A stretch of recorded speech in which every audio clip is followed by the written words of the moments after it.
I was on my way home one afternoon from work. My cell phone beeped that I had a message, so I was checking my messages, and there was a message from my son Christopher's kindergarten teacher. She said that there was a problem or an incident that had occurred in the library, and she was laughing when she said this and asked that I would please call her back. I called her back and spoke with her, and she said that there was a problem in the library today, that Christopher was a little traumatized, she seemed to think, and I thought, what in the world had happened? She proceeded to tell me that there was a student in Christopher's class named Madeline, and Madeline has a glass eye. In the library, Madeline's eye fell out, and she's sitting there crying, holding her eye, and Christopher started crying at the same time because he saw this eye in this girl's hand. The eye fell out, and she's holding it in her hand.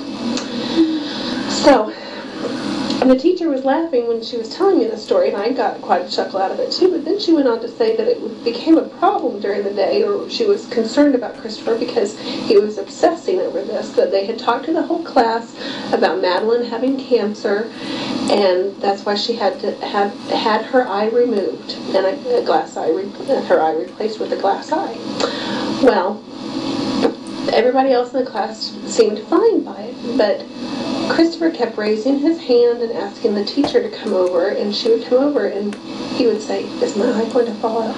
I feel like my eye's loose. I feel like my eye's going to come out. And the teacher tried to reassure him time and time again that his eye would not come out, that there were nerves connecting the eye into the eye socket, and that his was just not going to pop out. Well, this persisted throughout the day, and so she thought I needed to be aware of it. Well, that afternoon when I went to pick up Christopher from his after-school program, the teacher there, which was a different teacher, had no idea what had occurred in the morning.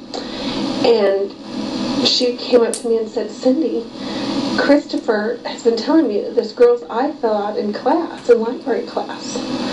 And she didn't believe him. And I said, well, it's true. I just talked to the teacher, and this is what had happened. I shared the information with her. And she said, well, Christopher's been very concerned about it all day long, that he's been touching his eye, saying, I feel like my eye's going to fall out. All these different things that he just was trying to, really having a hard time with. So we got him home, and I talked to him about it, and we explained once again about Madeline having cancer, that she had to have the doctor surgically remove the eye, that your eye cannot just fall out on its own. We went through and we explained as much as we could. We showed him pictures on the internet of the nerves connecting the eyeball and how it could just not fall out. This continued for weeks. He would continually talk about his eye. Is my eye still there? Is my eye still there? I said, yes, Christopher, your eye is still there. You can see me, you're fine. Well, then we got to the point where he was starting to reassure himself by touching the eye, so he would know it was there. And I kept checking in with the teacher, and she said that everything was fine, that he would reassure himself and the teachers that his eye was still there by touching it. So that was a very it was a learning experience for all of us, and a very traumatic one as well.